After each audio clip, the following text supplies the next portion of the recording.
Guys, welcome to my mini vlog. Ayan guys, so napakadaming mga Durabox guys. Napakadami talaga guys ngayon na plastic. Sobrang napakadami. Clone truck po dumating ngayon. O, ayan po, wala na. Nasa daanan na siya po. Ayan po, tambak na talaga. 3 truck dumating ngayon. Ano po kasi ngayon, pag ganitong mga buwan hanggang December po, talagang seasonal din po ng mga plastic. Pero mga may buwan po na napakatumal din po ng plastic. Ayan guys, so sobrang dami, napakadami po talaga guys. May ipapasili po ako sa inyo guys na isa pang kalakal na binibili po dito, tapos kung paano pagpili papakita ko po sa inyo. Yung tinatawag po guys na mineral, ayan po siya guys. So ito po yung tinatawag na PET po tawag dito, mga minerals.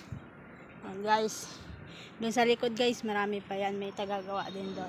Dito isa lang tagagawa dito. Yan mga mineral o kaya PET guys.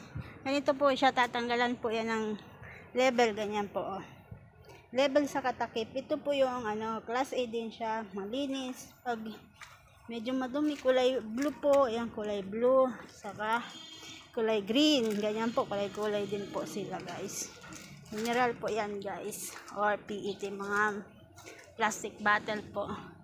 Ayan po yung mga yan guys, ganyan lang guys pagpili, babalatan, tatanggalan lang ng level sa katakip, tapos kulay lang guys, tapos yung takip kinukulay din nila, blue, ayan, itim, may green, wala nang dilaw sa kaputi, ito dilaw, walang puti guys. Yan, ano po yan, ang kilo po niyan guys is 350 per kilo. Maganda, madali lang naman po paggawa niyan. Kita ka din po pag medyo mabilis-bilis ka. Yan, mga washing guys, washing Durabox saka washing guys.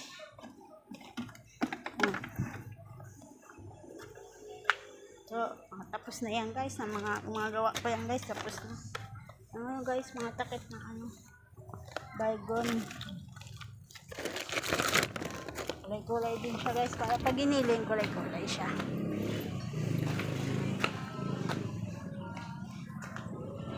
Hindi na po tayo kasi 5 na guys.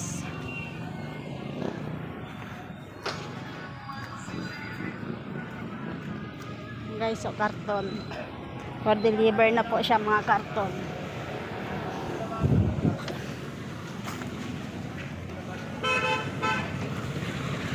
I-deliver na po siya bukas guys. Yan po, dito lang po yan sa kanto ng Paho. Yan po.